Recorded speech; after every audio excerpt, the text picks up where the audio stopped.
There it is. You know what time it is when you hear that beat. It's ready for the Binge Boys, episode number 245. If you're joining us for the first time, welcome. And if you've listened to every single episode, welcome back. The premise is that each week, myself, Logan, and Tanner break down the hottest in TV and movies on the Tuesday episode. However, on the Thursday episode, we got a little bonus content coming. That is the run through. On those episodes, usually Logan, he's the run through king over there. He's joined by a co-host who wants to just get in deep on a different movie or TV series, just break it down, just what works about it, what's aged good, what's aged bad, just all the things. Logan, how about you give people a little bit of a taste? What's going on that schedule? Yeah, man. So for the run through for the rest of the year, I'll give the people a little insight. It's the first episode of the month, so of November. So we only got a few more weeks left. So on that schedule, we have this week we have Legally Blonde, hosted by myself and a newcomer to the Binge Boys, a good friend of mine, Miranda. Her husband Jordan filled in a few weeks ago on Plain and Simple. If you've listened to that program and you heard Jordan talk. But after that, next week, we've got I Am Legend with that Jordan. The week after that, Tanner and I tackle Batman from 1989. The week after that, I'm doing National Treasure with a friend of the pod, or friends of the program, the gals over at Creeps and Crimes podcast. Ooh, they're jumping on to do some National Treasure. That's like conspiratorial. That sort of like is right up their alley. Absolutely. There's a lot of thievery going on. Mm-hmm. Plenty of thievery in that movie. I don't know. I've never seen it. I've never seen National Treasure. I know. That blows my mind. It blows everybody's mind, and I'm so excited to be finally watching it. Same with I Am Legend and Legally Blonde. I had never seen those before until about a week ago, and you know, we're doing it. So yeah, that's nice. Coming up for the next couple weeks. There we go. So if you want to make sure you do not miss an episode, the first thing you really want to do is get over to Instagram. You've got one. You're posting 5 grams. You listen to us. You know what you're doing. But follow us at Binge Boys Podcast and on Twitter at Binge Boys Pod. All one words. That's where you'll get our announcements of new episodes, top 5 lists, reviews, etc. And then after that, go over to the Apple Podcast player and make sure you've got that 5-star rating and a little quick review. Just helps us climb the charts, helps us beat out our big dog rivals. Hell yeah. Anyway. Boom. So before we get into it, gotta say hello to a few friends of the program. The first one is Prepped and Ready Meals. Going into the new year, which you gotta start thinking about Q1. Like Q4 is like going, but like you always gotta be thinking a quarter ahead. So everyone wants to be on their fitness journey, and one of the biggest aspects of that lifestyle is eating healthy and meal preparation. If you know what to eat, just do it. Get it ahead of time. Don't think about it when you're hungry. That's where Prepped and Ready comes in. They deliver high quality, fresh meals with health and fitness in mind, with a variety of healthy, low calorie, but delicious meals that can cater to anyone's personal needs. If you live in the greater Atlanta, Georgia area and you're interested in meal prep made simple, you can go to preppedreadymeals.com, use codes BINGE15 at checkout for 15% off your first time order. So you're probably like all in watching like World Series games, the Braves, they're doing it. So you don't want to think about dinner. You just want sports, nothing but sports. Yeah. We need every Atlanta resident out there rooting for them now. Yep. And don't waste your time cooking. Just use your energy. Just root. Just cheer them on. Yep. That's right. So yeah, that is Prepped Ready Meals. Binge 15 at checkout for 15% off. And then our next friend is the Frost Buddy. I don't know if anyone's noticed, but I've got plenty of unique glassware that I use. If you're watching, Tanner's got something. Logan had a little something there. Yeah, we've all got sort of our thing, but why don't we all just get a go-to container, get a Frost Buddy? It's incredible. I'm a big koozie guy, and they've somehow figured to make one that completely fits any vessel shape, slim cans, regular size cans, bottles. I don't know. Probably got, I was on there last week. They got like wine bottle ones and stuff too. It's crazy. They've got everything. The Universal 2.0 is what you want to go for. It's machine washable as well, which is always a big thing. So no longer will you dishwasher. Oh, are we getting a live Let's go demo?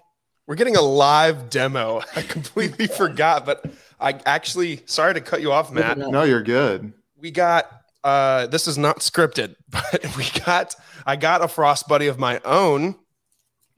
And, I didn't even notice on the bottom, it shows you the different size cans and bottles. You definitely not going to be able to see that. Not coming. Not going to happen. So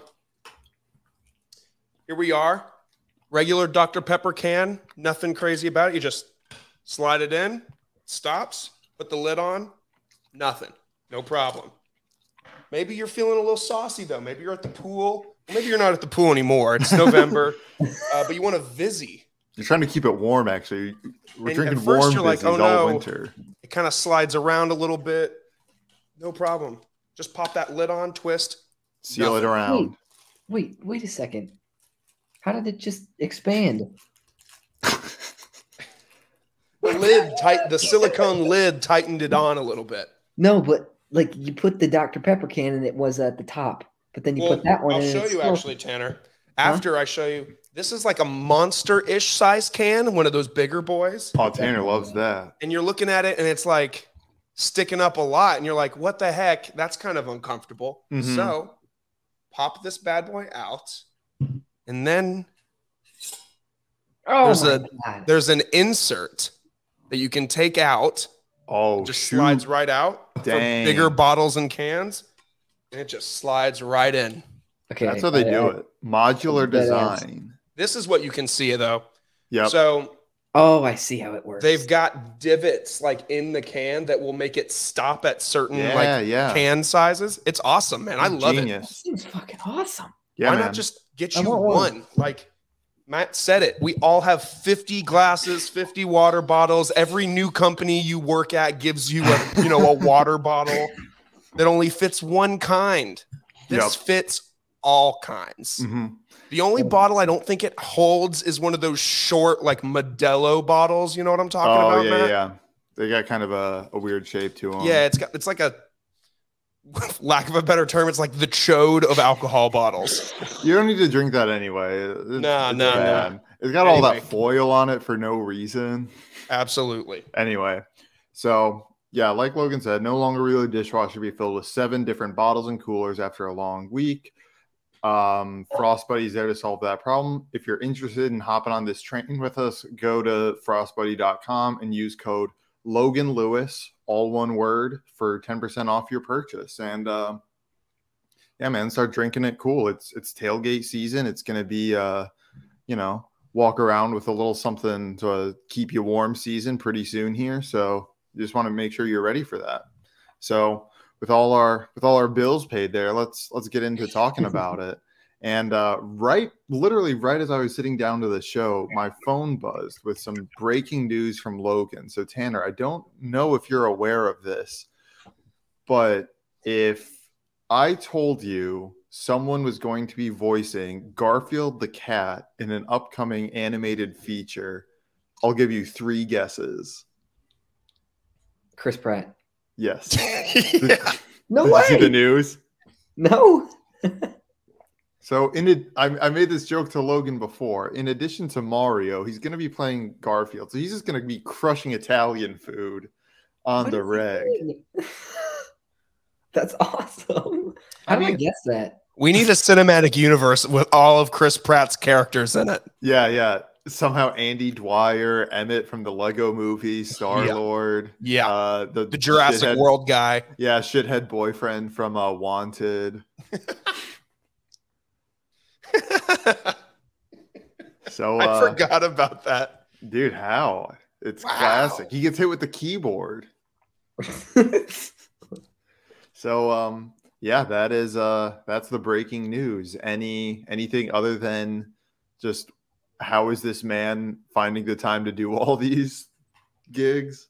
He's like the new. I'm trying to think of like an actor in like recent memory that has been like as busy as Chris Pratt is. Maybe, I mean, I don't want to make this comparison, but like The Rock is really busy. Ryan Reynolds is always busy. The Rock sort of came to mind. I feel like he's always got like something going. Yeah, so I'm game. Matt, please tell me that. Actually, pause that statement. We have to do a run through of the OG Garfield movie played by Bill Murray. Oh gosh. More on Bill Murray later. Yeah, more on him later. But so moving right along, I feel like I'm the best person to deliver this news. It was basically during the first sort of returns of the public seeing of Dune, but part 2 is officially on the way. So we will definitely keep you appraised of everything that happens with that. Seems like everybody involved with it posted something that they were excited to have it happen. So yeah, hopefully you guys can come around on it by then. I believe 2022 is what it says. So roughly, no, or 23. Okay. I will confirm this. Confirming. Get confirmed. Yep, October 20th, 2023. So wow, yeah, 2 years away. So you've got, it's a long movie, but you guys have plenty of time to watch it again. Yeah. Yeah. Dune 2. So moving along to Bill Murray. In a very Bill Murray way, he spoiled that in an interview he will be entering the MCU during Ant-Man and the Wasp: Quantumania. The article wasn't great. It basically sounded like he was trying to not say that he was in it, but also not say he was in it. It was very unclear about who he's going to be. Yeah, that's a tricky one, man. He's gonna be Kang. I don't think he is. Jonathan Majors and pretty Bill sure they've Murray already got that guy. Similar Yeah, they do. Yeah, man. Yeah, I mean that's all we got. I mean, right, yeah. He pretty much just hinted that he's going to be in the movie. So, and there's no speculation on who he's playing because we have no idea what the plot is of Ant-Man 3. Right. We really only know that what's his name? That Kang the Conqueror is going to be involved in some way. Were you raising your hand, Tanner? I was raising my hand. This isn't Microsoft Teams. You can just speak. He could be playing like an older. He could be playing an older version of Ant-Man or something, because Ant-Man's funny. So maybe I thought that. Okay. Yeah. I thought that. I also thought that he could be playing, like an older version of someone. Yeah. Because they're definitely going to be doing some time travel shiznit. So. Is that the precedent that the rest of the MCU movies are going to involve multiversal and quantum realm and time change and time travel? That's just going to make it into a mess. I feel like they were doing a good job of, hitting a lot of major, just good classic comic book storylines, just sort of doing them like one at a time. But I feel hopefully this doesn't lead into them trying to do like multiple things across but using the multiverse as kind of like a way to tie in a bunch of different stuff. Yeah. Good deal. Cool. Any more thoughts on this very Bill Murray-esque spoiler? Is he playing Peter Venkman? Are they going to make the Ghostbusters canon? Maybe. Hey, Sony owns Ghostbusters. If Sony and Marvel strike a bigger deal, sure. Can we get the Ghostbusters in Quantumania? Yeah. So staying within the realm of Marvel, reportedly a movie about the Thunderbolts is in the works. Now, if you were around for our mostly Falcon and Winter Soldier discussion, the Thunderbolts is kind of like I don't know, I wouldn't call them evil Avengers or dark Avengers necessarily, because those are other things, but they're led by Baron Zemo. They feature the Red Hulk, John Walker, and canonically, I can't quite find other people who are on that team. I think based on the end credit scene of Black Widow, what's her name was recruiting Louis Dreyfus. Louis Dreyfus was recruiting Lawrence. God. Yeah, recruiting Yelena. Yelena, yeah. Yep. Okay. And then I think that's it. I could be wrong, but yeah, like William Hurt, his Red Hulk, John Walker, Baron Zemo. Yeah. I think that's it, along with a darker Black Widow, which is what rumored is for her to be Yelena. Yeah. Well, we'll have plenty of time to speculate. Production is rumored to be beginning in 2023, so plenty of speculation time on that. Very cool. I think other than Dune and Chris Pratt were all Marvel. Actually, I should have thought about that. Here says the MCU Thunderbolts could also include Ghost, the villain from Ant-Man 2, as well as Taskmaster, and this piece of artwork includes the Punisher. Okay. So not necessarily bad guys, but definitely not good guys. Anti-heroes at the very least. Yeah, at best, I should say. Right. But focusing a little bit more on the immediate futures, our weekly No Way Home update. Allegedly, the villain count of No Way Home is 5, and that is definitely not with the Rhino, reports say. Yeah, if you go to Twitter and go to the trending topics for the past 2 weeks straight, legit, I think No Way Home has been the top trending topic because people are just talking about it. Right. Because we've had all this speculation about if a trailer is coming, and they're not releasing trailers, but they released the Empire magazine. They released that screenshot today of Spider-Man, like just on the edge of something, like it reveals nothing. They've just got us by the balls at this point. And honestly, they don't need to release another trailer. They don't need to, but they will. But either way, back to that subject matter at hand. Yeah, I saw a report early last week because earlier this week in the rundown, I had Rhino like confirmed as the 6th Sinister 6 villain. Yeah. But then I saw reports from this notable and creditable leaker that says that like Rhino is actually at Sony and MCU Marvel like the butt of many jokes and will not be in the movie at all. Dang. Which means they're just going for a Sinister 5. They're lying. There's going to be some 6. Unless Venom sneaks in there. Yeah. But Venom is such a big character that part of me thinks that they're not going to make him sidelined. They're going to give him versus Tom their own movie. Yeah, that makes sense.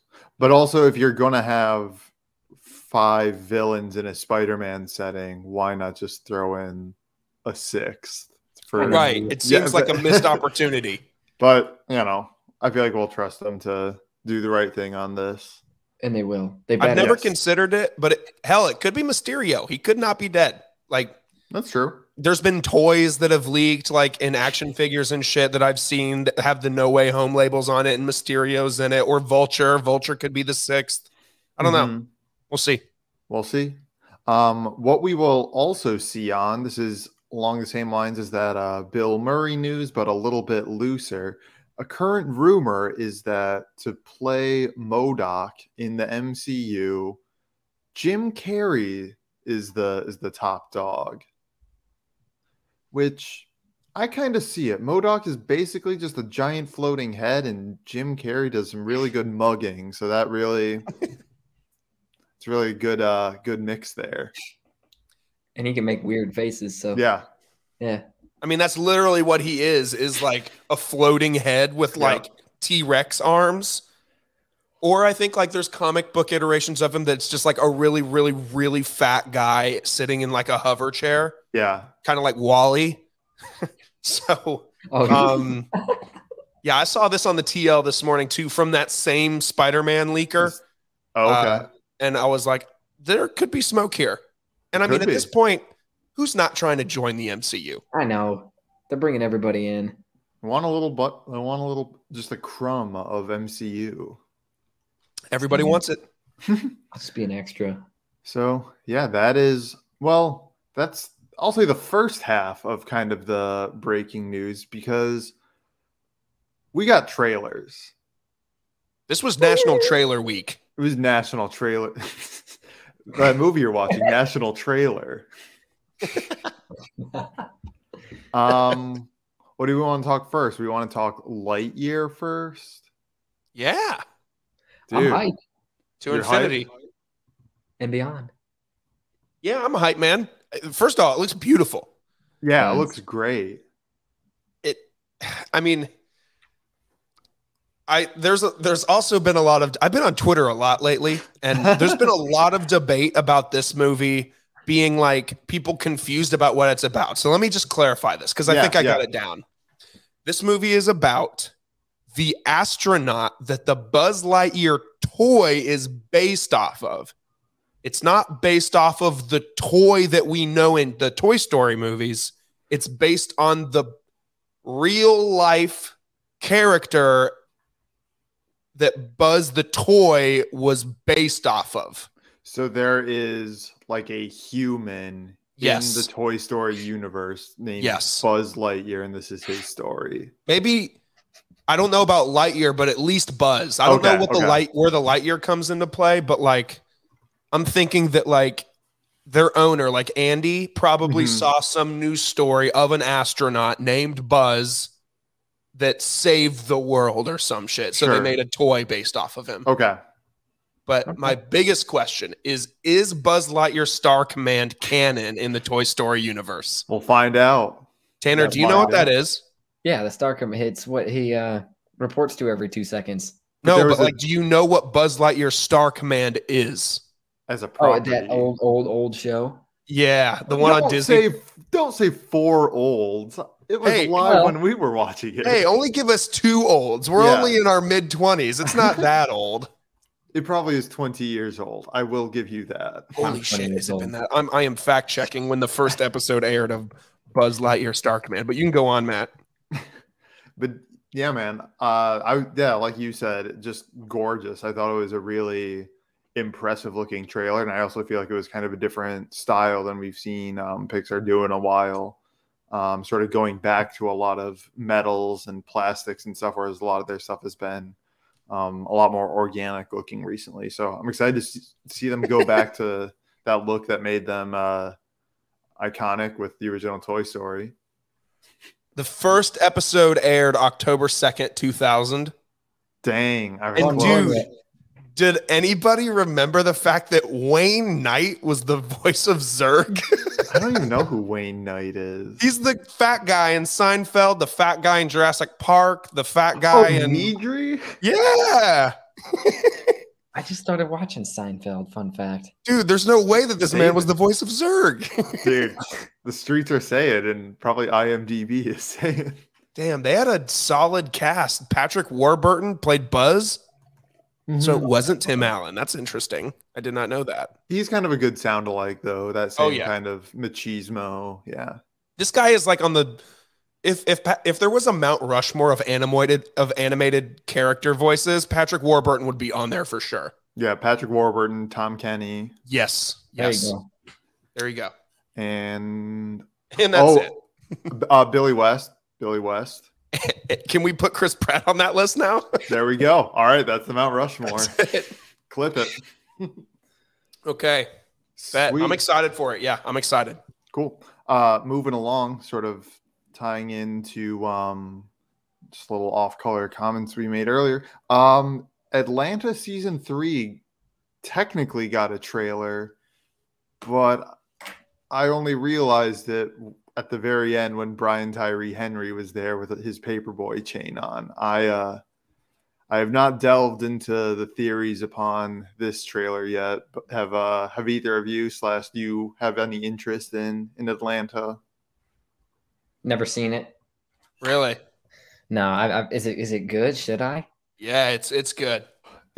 You have to go in like saying, all right, this episode could be about whatever. Like you can't use the previous one as like, okay, I know what this show's about. Like, especially the second season, it's just all over the place. I don't want to compare it to Dave because I think the quality is better than Dave, but it's the same studio. Yeah. And kind of the same presence, kind of just based on like a rapper's life.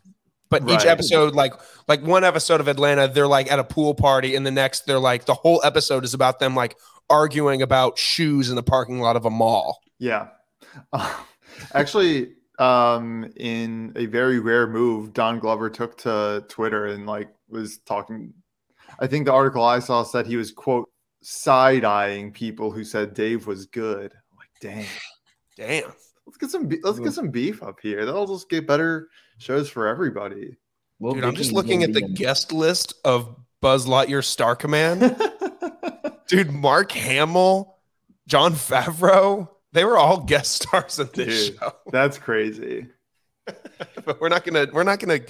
This isn't a Buzz Lightyear Star Command podcast yet. Until we run through it. Can we run through Buzz Lightyear Star Command? I'm not watching the whole series. Or do a rewatch. I'll watch exactly 2 episodes. I promise you that. Oh yeah. But speaking of Mark Hamill, why did I say that so weird?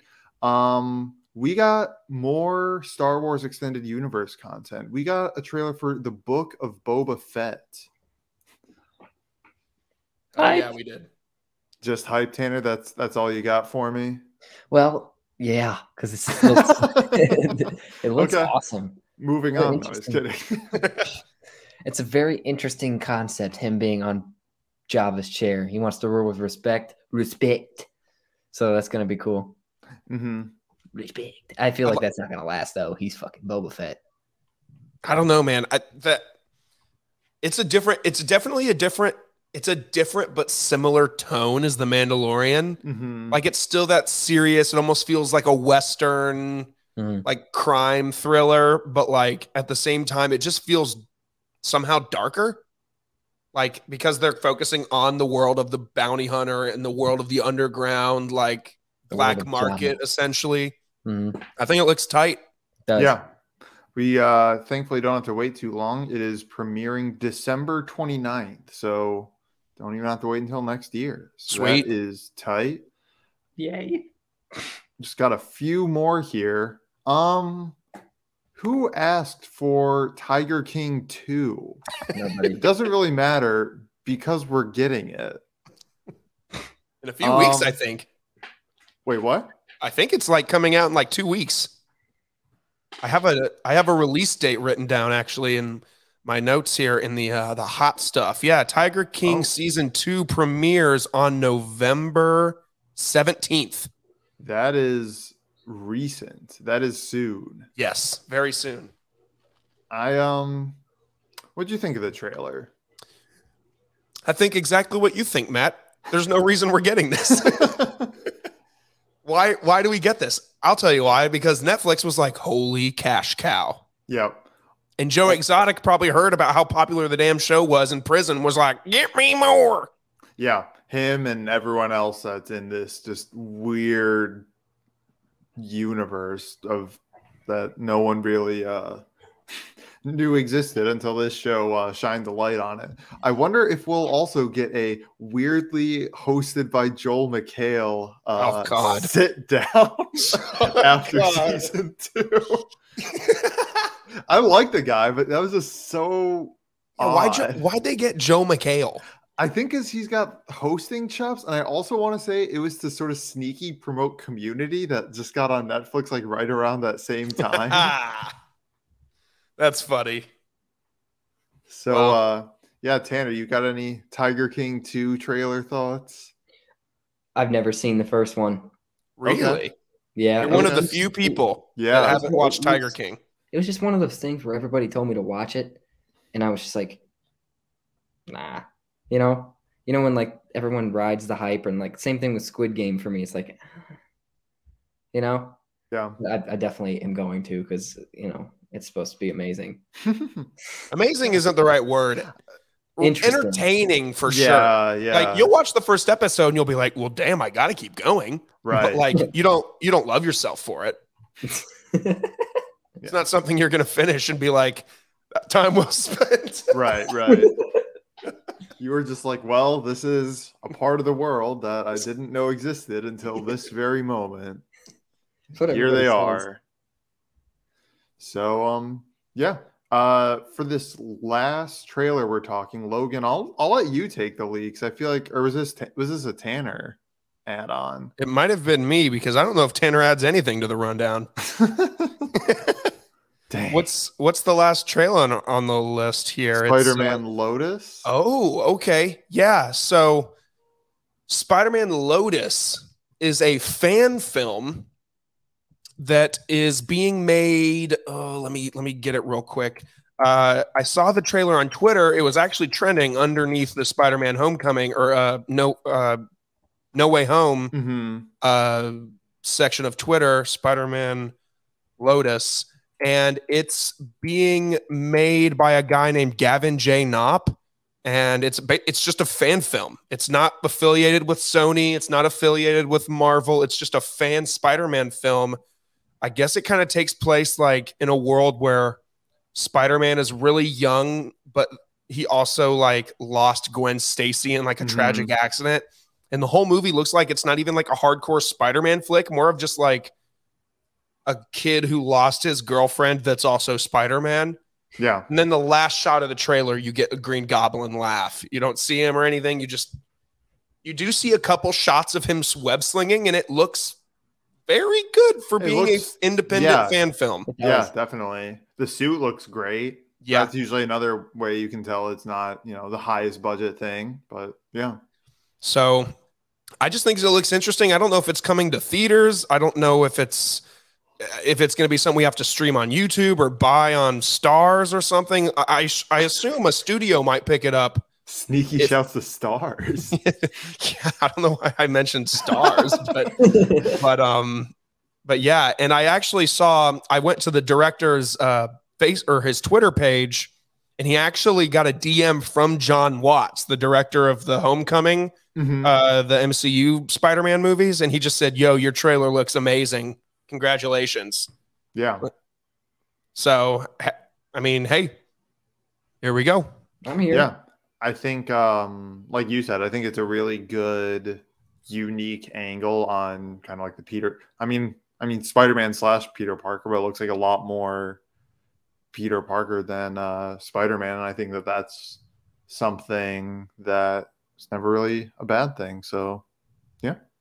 Tanner, are you interested? Before we move on, sorry, Tanner, I do have confirmation on the budget. $20,000. $20,000. Yep. Wow. Most of it has been funded by fans. Wow. That's always really cool. So I'm here for it. Anyway, yeah, Tanner, sorry. Of course, I'm excited for it. It's a Spider-Man thing. I wonder how long it'll be. I don't know. Gotta think it'll be short. Yeah. I don't really have much info on indie movies. I don't really have much of a feel for it. If it's just don't really know. So we will find out. I definitely want to sort of stay interested in that. And I think it's also really cool that they're not just getting completely sued. That's always fun. Yeah. So there you go. Yep. So there it is. Done with news. Only took us 35 minutes or so to do it, but there's a lot happening, man. Yeah, there's a lot. You got to talk about the stuff that's happening. Pipeline's getting filled back up. So, ready to move on to a couple different things that we watched this past week. Do you guys want to go, or do you want to have the whole squad discuss something? Let's me and Tanner knock this out real quick. Go for it. I will tell you a little bit about the movie that Tanner and I discussed, that we watched, and it is entitled No One Gets Out Alive. It's a movie on Netflix. It's about an hour and 25 minutes. It's rated R. The synopsis says, an immigrant in search of an American dream who, after forced to take a room in a boarding house, finds herself in a nightmare she can't escape. This movie stars nobody you know, and it's written and directed by nobody you know. However, I think the acting was pretty good. I mean, it was good acting. And that's it. No, let me tell you something straight up. The first half of this movie terrified the shit out of me, man. When I tell you, like, Matt, you would not like this movie. I feel like I knew that.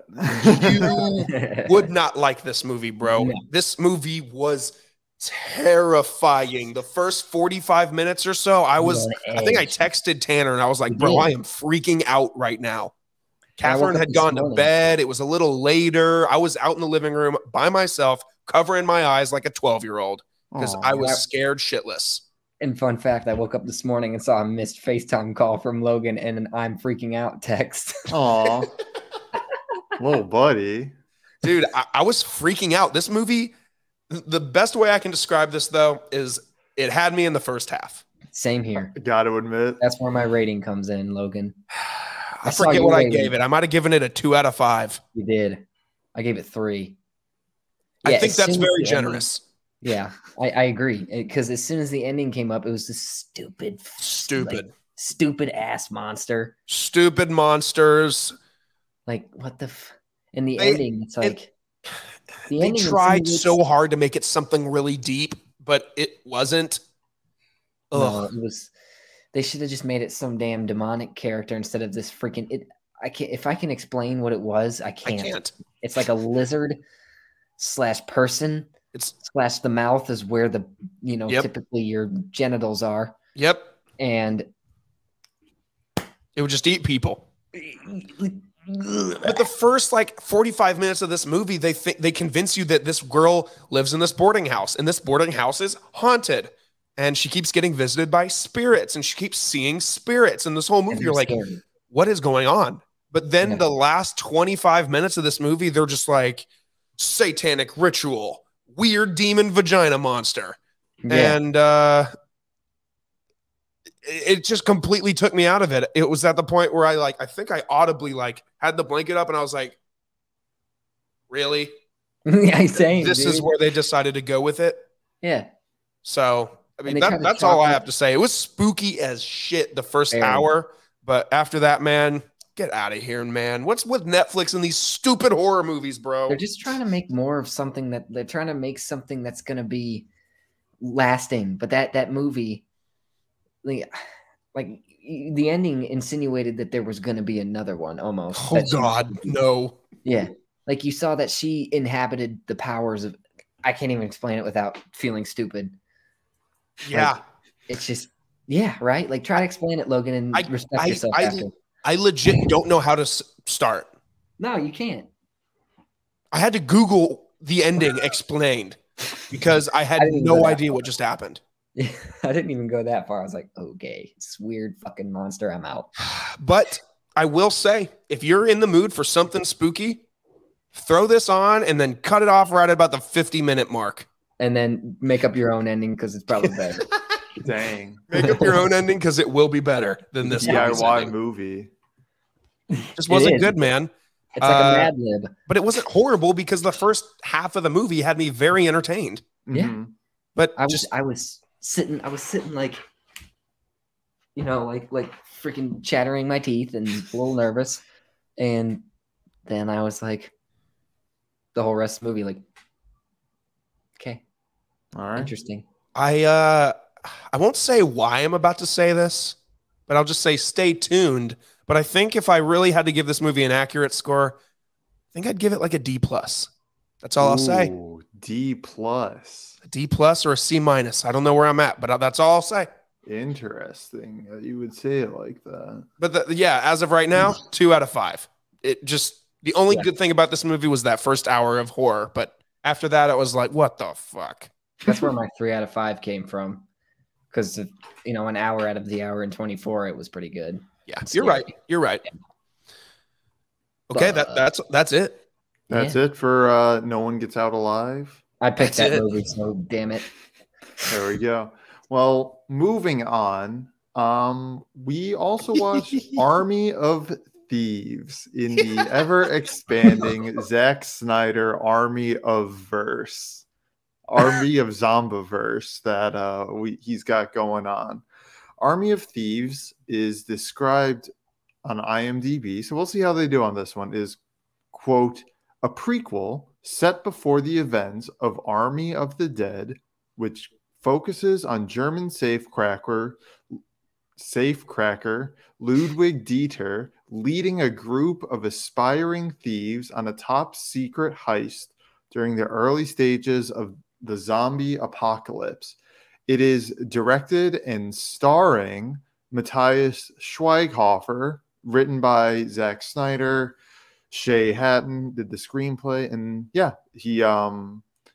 like I said, Matthias Schweighöfer stars, as did Natalie Emmanuel, who was Melisandre from Game of Thrones, for those of you out there, and I do not know what else Ruby O'Fee is in. So maybe we'll go in descending order on this. Tanner, you gave it a 4 out of 5. Yeah, I enjoyed it. I just went into it without the thoughts of the first one, which I did not like. And I liked the best part of the first movie was him, in my opinion. He was funny, and he was still funny in this one. Like that scene where he tries to punch the guy at the end. That would be an accurate depiction of me punching somebody. Same here. Yeah. I'm with you. Yeah. But I really I kind of got attached to his character. It was good. It was interesting seeing all the gears and how complex, and I always wondered how, and it shows how his senses are so acute and attuned, which was pretty cool. Sure. Because I was like, how the fuck is that? How the hell is that possible? You know? Yeah. But the whole I just went into it thinking this is a movie. I'm not going to think about the other one. And it was just a good story. I enjoyed the story. And kind of a sad ending, though. Yeah. That was a bit of a downer. Yeah. Logan, what about you? Oh, my God. Thanks, auto-playing Hyundai ad. Did you guys hear that? No. Oh, okay. Turn it up next time. This Hyundai ad just straight up played itself. Thanks, IMDb. I enjoyed it less than Army of the Dead, which, first of all, let's just acknowledge IMDb's synopsis contradicts itself. How so? By saying it's set before the events of Army of the Dead. Well, I guess it's set before the main plot line of Army of the Dead, but it basically takes place during the beginning of Army of the Dead. Right. There's some overlap there. Yeah, there's a tad bit of overlap, but I thought it was fine. I thought it was a cool thriller heist movie, although I don't think it did anything new per se. No. There was these, of course, larger than life set pieces, them breaking a bank out of the building by helicopter, and there's villains and people that, betray other people, and there's people that are trying to hunt down everybody, and there's double crossing, and yeah. I actually found he was one of my favorite parts of the first movie, and I found him quite obnoxious and annoying in this movie. What? I found him very annoying. There was one scene in particular that I think he over exaggerated, like a fall, or he got scared or something. In fact, Matt, you're shaking your head. I immediately, honestly, thought of you in this moment and thought Matt probably hated that scene, bro. Well, I'm glad I'm in your head. So, I thought it was fine. I mean, do we need more of these? No. Will we get them? Yes. Yeah. I think we're getting a whole animated series. Which, you know, it pains me to say because I enjoyed Army of the Dead, but this movie just felt like, first off, Zack Snyder must have been real confident in Army of the Dead because this movie was filming basically as soon as Army of the Dead ended. Yeah. I mean, if it's out now, and that was, what, 4 months ago? Yeah. Maybe a little bit more, but... Yeah, but still, like, there's no way they filmed this movie in 4 months, did post-production, did, you know, everything. Yeah. So, I mean, I thought it was fine. I think it was average. It wasn't horrible. It wasn't amazing, but I think the coolest part of this movie, honestly, was every time he cracked a safe and it showed the gears turning on the inside. That was probably the coolest part to me. But other than that, yeah. I loved how jumpy he was. Yeah, since I said we're doing this in descending order, as you guys could probably guess, I wasn't the biggest fan of this movie. First off, it didn't have to be 2 hours long. No, absolutely not. It was way too long. Absolutely way too long. Too much BS. There were scenes where they were trying to do character work with him and Gwendolyn, and I don't know. It's difficult because I knew that this was a prequel, but I knew that Gwendolyn wasn't in the, you know, the base movie. So I'm like, well, why are you spending so much time in this? And I didn't see him as like a big enough character in Army of the Dead for me to like really need to know his full backstory. I felt like that part was something that could have been cut. I think I feel bad because I really like him as like a director and a writer, but I think it just comes down to just the script again. I feel like nobody has really much to do. I feel like a lot of the characters are one note. He's sort of the most complicated, but he still just kind of aw shucks his way through like all of these things. In the synopsis, it said he leads an army of thieves. No, they like drag him along, and then like barely, yeah. It's just, I don't know. The whole time I was just like, this is just very silly, and the guy definitely like got on my nerves like at the end. And like also, why does, I don't know. You're not alone.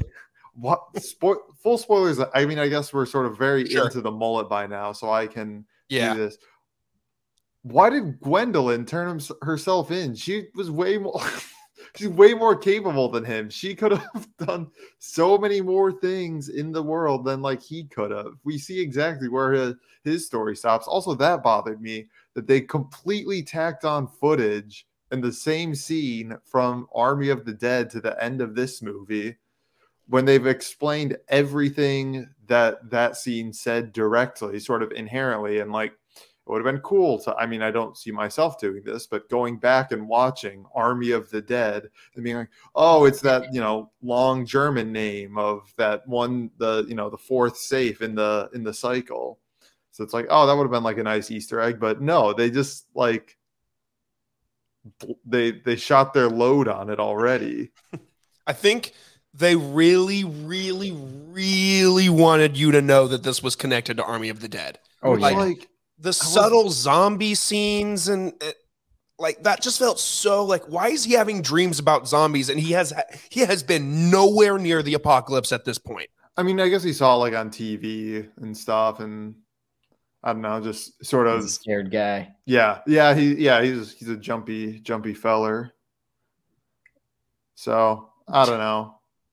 I wasn't crazy about it, but I don't think it was like poorly made. I just didn't connect with it. Here's my theory here, and then we'll move on. Sure. I think Zack Snyder says, I want to make a movie, and nobody tells him no. At this point, yeah. I think he's gotten to the point where he's made some bangers. Like he's made 300. He's made some like Sucker Punch is a lot of fun. He's made some fun movies. And people are like, we trust this guy. Like he got to make his Justice League movie, and that got him a ton of attention, I'm sure. I think that people were just like, he probably went to Netflix and was like, I'm going to make a cinematic universe based on a zombie heist movie. And now every other movie in the franchise is going to be a heist movie. and Netflix was like, "Here's $12,000 billion, do it." Yeah. And he's like, "Well, I mean, that's just what we're gonna do.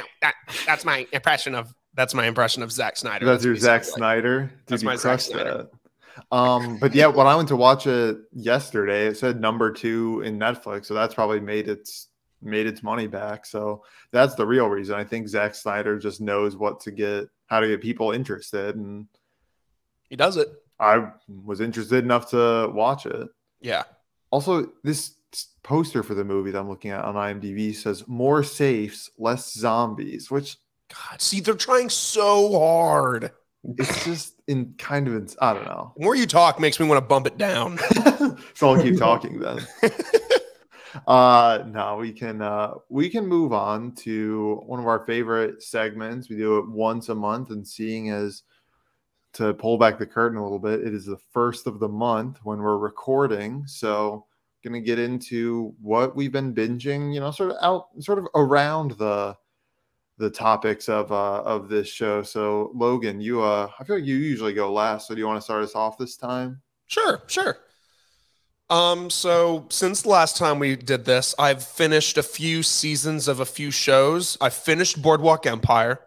Absolutely loved it. Gave it a 4 out of 5 overall. It was a great mob show, a great show set in the 20s and 30s. Just a damn good time. I loved it. Nice. Finished season 2 of Ted Lasso. I stated before a couple weeks back or a couple months back that season 2 had lost me. Okay. It drew me back in by a really, really emotional episode. And it finished at a 3 out of 5 for me. Not as good as season 1. Season 1 was a 4.5, but this season, 3 out of 5 is fine. Nice. I watched the highly controversial Dave Chappelle special, which I enjoyed a lot. Although I wasn't the butt of many of his jokes. So I can see why some people were very upset with him, but I thought it was funny. I enjoyed Dave Chappelle. I think he's a great comedian. So I watched that. I watched season 3 of You. I won't spoil it because I think Tanner, you're going through it right now, aren't you? Yeah. But I ended that at a 4 out of 5. I really liked that too. Really good addition to that series. Can't wait to see where it goes from here because it's got some crazy potential. I started the morning show season 2. That's going on. That's ongoing. Can I hop in real quick? Yeah. I've heard the morning show, specifically season 2, described as entertaining because you have literally no idea what's going to happen. Yeah, me and friend of the program, Will DeFreeze, were chopping up about it the other day in the DMs. And I was like, dude, I don't know if I should keep watching this show. And he was like, I am only watching it at this point because I've started it. But after season 2, I don't think I'm going to continue. And I was like, yep, that's accurate. Yeah. I abandoned The Sopranos. Dang. I am open to seeing. I'm seeing other people right now, but I'm open to returning in the future. Sure. You're not going to get back to that gabagool in the near future. Not in the near future, no. Dang. Tanner is deceased. Tanner is not happy. Either that or okay. I also abandoned Doom Patrol. I started Doom Patrol, watched 2 episodes of it, and was like, I don't know what's happening, and I don't care. So I jumped back on the Titans game. Okay. And I'm very entertained. Nice. Very entertained on that. And I'm on season 1 right now. You and superhero TV shows sort of like hit or miss. Either you're a fan or you just don't know what's going on. Accurate. I started playing the Guardians of the Galaxy Square Enix game. Okay. Which I just started playing it yesterday. It's a ton of fun. So far, Tanner will probably speak to the same because I think he got it too. Sure it's a ton of fun. But the thing I wanted to talk about, the thing that do not be surprised if we talk about our top TV seasons of the year, and this one might be my number 1. It might beat WandaVision. It might beat all those other shows. Wow. And that's Midnight Mass. Ah. Absolutely fantastic, man. I loved this show. It's not for everybody. In fact, it shits on a lot of religion. Not really shits on it, but just kind of takes the word of scripture and bends it to the will of the plot. Sure. Very much so based on the Catholic way of mass and procedures and rituals and whatnot. But man, a wild ride. 7 episodes, I think. Gosh, so much fun, man. I loved this show. That's my main highlight, man. I absolutely loved that show. And I watched You in like a day and a half, the new season. I binged through that shit. In the right place. Yeah, absolutely. That's what I've been up to. So I'm excited to roll into the holidays. I'm excited to watch Titans. I'm excited to watch whatever's next. Yeah, man. What you got, Matt? What you been doing? Dude, mine's pretty quick. Just sort of more of the same. Been crushing The Sopranos. So got through, I think, season 3 last night. So maybe not exactly crushing it. But you're chugging through, though. Wow. I'm moving. You're moving. We're doing it. And then also sprinkle in some 30 Rock. That's a good show. I said that really weird, but we're not going to focus on that. I haven't been watching it so much as the girlfriend has, but The Nanny has been playing in our TV or on our TV. Pretty funny. I like it. Yeah, I forget her name, but that used to be on like Nick at Night, wasn't it? So when she started watching, I told her the 2 things I know about it, because I can hear it right now actually. The studio audience for that show gets absolutely wild, just absolutely goes ham, and the theme song is fire, which I learned from watching it at Nick at Night after Friends or whatever it was. Absolutely. But yeah, those have been kind of the main things. Watched a few Halloween adjacent movies. Got some What's New Scooby-Doo off when you wanted the spooky vibes, but not necessarily the thing. Yeah. Is it a hot take to say that that's better than like the original, like old school Scooby-Doo? That's a hot take. Wait, like What's New Scooby-Doo? Is that what it's called? That's like the more recent like animated versus like the super old school like classic. Like I love the Scooby-Doo, Where Are You? Type stuff. I love both of them. I mean, okay. I'm like looking at the artwork for the show right now, and like it's pulling me straight back into like my childhood. Like it was always on either really, really, really early in the morning or really, really late at night. On Boomerang. Boomerang all over it. So yeah, that was kind of the go-to when you wanted a little dash of the creepy whatevers. And you want some trivia for for Scooby-Doo. Scooby-Doo's real full name. Scoobert Doo. That's it. Oh. Did not know that until just now. And he's a Great Dane. Absolutely. He is a Great Dane. Dude, the voice cast for Scooby-Doo. Mm-hmm. They are so 1950s. Are you looking at their names or like their pictures? Just stuff? Like their pictures. Like one of them, the guy who voiced Shaggy, Casey, he looks like he's straight from the Mob. Oh yeah, Casey Kasem. Yeah, he's like he's like top. He's like Mount Rushmore like radio guys. Like, it says he passed away in 2014. All right, R.I.P. Race you to it.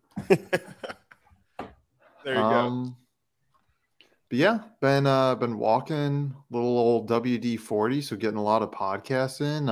True crime ones, they've been kind of in the thing, so maybe that's another way I've been doing a lot of spooky season. I haven't quite dug into creeps and crimes yet, but maybe that's sort of next on my list as I work through those. We went to our first post-pandemic concert this past weekend. We saw Bleachers, so that was fun. So I've been listening to a lot of that, but yeah, man, just kind of a little bit of everything. Nothing too deep, nothing too crazy. So that's what I got going on. Maybe I'll listen to some Casey Kasem in a little bit here. Tanner, what's up with you, man? What's your deal? Well, I've been on a little. I haven't watched Game of Thrones for a good 2 weeks now. What is your deal, Tanner? Yeah, I don't. Can that really be the know. joke of our show? What's Sure. Tanner's deal? What's Tanner's deal? What's Tanner? Well, I've been binging, I've been binging Publix in the past couple of weeks. So that's what's been happening. But That new job. Just pub subs, just Yeah. pounding them. oh yeah, too many. But I started watching Seinfeld, which is pretty good. Okay. What's Okay. the deal with that? I don't know. I just love. I always love older sitcoms like Yeah. that, and they're just funny. Are you You know. starting at season 1? I've heard that's a little bit rough. It's rough. Yes, the quality is horrific. It's okay, but What's the deal with season 1? Come on. It's like they gave up. What's the deal? Why don't they just turn up the resolution? Come on. You're right. They just turn the knob and it looks better. Turn But from I'm bad to watching- good. All right, we'll let you talk now. Thank you. But so I'm watching season 3, episode 5 right now. It's pretty good. I've really liked this season. I think it's going to end up being one of the best, to be honest. And gaming, I've been playing, still playing Madden Ultimate Team here and there. Pretty good, even though whenever I, get into the playoffs, I lose horrendously. Dude, let's break down your team. Let's figure it out. We'll find your problems right here on air. My defense. Oh, okay. Well, Yeah. figured that out pretty quick. I haven't put a whole lot of money in the cornerbacks. They're slow. Oh, come on, man. Well, what are you gonna do? But Guardians of the Galaxy, bought that. It's freaking amazing, and I cannot wait to keep playing it. It's like Logan, it's like a 25-hour game. You know that? I did not know that, but now I'm more excited. So long. Yes, it's so long, so much time I'm gonna get to spend on it. No, it's nothing else but the straight story, which is awesome. So, yeah, not a whole lot going on over here in Tannerville. What kind of game is that? Is it like an action one or? Yeah. Yeah, it's just a You straight play up Peter like Quill. linear story, no multiplayer, no online weird, no what do you not call like that in-game stupid purchases adventure. or anything, nothing like that. Sure. Just a straight up linear original story. They're not voiced by the Marvel Right. But they look voices good. and any of that. Whole different universe. Mhm. So much going on that's why I'm still playing, honestly. Like I want to know what the hell this universe is all about, Sure. But like I said, not a whole lot going on in Tannerville. Packers are 7-1. Dude, they pulled out against the Cardinals. I didn't think they would. That team's Me too neither. hot. And we had nobody playing either. That game also birthed one of the greatest memes of the year. Dude. Yeah, Rodgers. What's he doing? I don't know. Don't but wear that he's helmet, right? throwing touchdown passes and winning games. That's all I know he's doing. Oh, Sheesh. But You're yeah, right. that's what's happening here. That's what's going on, man. Well, I think that's a pretty good place to leave it. I can't think of anything else. I can't think of I did find about 9 more trailers that we could go through if Really? you guys want. No, just kidding. oh. I was like, what? I was about to get real hyped. Like, what they release? Like, No, I don't think any breaking news this time. I think tomorrow it's been officially confirmed that tomorrow we're getting a new trailer from Morbius, Okay. Oh, okay. which I know is going to spark some debate next week. And we won't answer this question now, but I'll just pose the question for you guys to think about. What the hell? What universe does Mobius take place in? And I'll give you these tidbits on why I question that. Sure. Number one, in the first trailer, Morbius walks by a wall where Tobey Maguire's Spider-Man is painted on the brick wall. But it says murderer on it. Yeah, and it says murderer on it. So Number two, there's a newspaper. Bless you, Matt. There's a newspaper entitled The Daily Bugle. We're all Yep. familiar. And the headline at the top of it is Rhino wreaks havoc, and Black Cat, like friend or foe. And that goes from the Amazing Spider-Man universe. But then at the end of the last Morbius trailer, we got a shot of Michael Keaton as Vulture. So what universe does this take place in? But remember, we get this movie a month after Spider-Man No Way Home in January. So maybe there's going to be some mind-bending shit going on here. Or maybe the events of No Way Home. What are the odds that, and this isn't about to turn into No Way Home theories, but what are the odds that that movie pulls all three of those universes into the one? Pretty high. Yeah. I mean, if we're talking Sinister 6, I think that's pretty much where that might come from, and just sort of collapse the universes into one. And it's like, do you guys ever watch like the Arrowverse, like CW shows? Yeah. They always they did like cross like stuff like that, but then they didn't explain it if it didn't happen on the show you watch. Like you're watching Arrow, and it's like Diggle has a son one episode, then the next there was some event that took place on the Flash, and then it turned into a daughter. I'm like, what? But anyway, so just like random stuff like that. I can see that happening. I think next week, man, we're gonna have a fire episode. It's gonna be, and I'll tell you why. Yeah. Number one, The Eternals comes out this week. New Marvel content. We love it. Number two, Tanner brought this up to my attention the other day, but sneaky over the weekend, The Last Night in Soho premiered, the new Edgar Wright mystery film. Huh? There's something I contributed. Yeah. Yeah. You that wasn't earlier supposed to be a dig. I was just stating the fact that you don't ever go on the rundown and type anything. This is true. Which is true. You don't. No. Not a dig. It's just true. No, I know. So that's coming out. So I think me and Tanner are going to try to get to a theater and maybe possibly see it. I don't know if our schedules will line up, but that could be another thing we talk about. And we discovered over the weekend that there's another Paranormal Activity movie that sneaky dropped. That I kind of want to check out. Okay. So if you don't, Tanner, and I know you won't, Matt, but you got that maybe I'll save a slot next week for that. I'll watch it. Okay. You can come over here and watch it. It's on Paramount Plus. Perfect. Good. Don't have to go anywhere for it. Sweet. Logan's. Except Logan's, yeah. Or mine. Yeah, me. Come here. Come here. But yeah, next week's going to be some fight. And then Mobius trailer. I keep calling him Mobius. Mobius is Owen Wilson's character from Loki. Oh, yeah, it is. Yeah. It's also, oh, no, that's Morpheus, the guy from The Matrix. Yeah, let's not have all these Morpheus names out here. This is the Morpheus universe. Yeah. The Mobiverse. Yeah. And on that note. Goodbye. See you guys. Bye. You didn't have to close it out that fast. I didn't mean it to go that quick. You didn't have to close us out, but that's pretty much it. And the music's already starting, so I guess. Bye. I mean, we're done.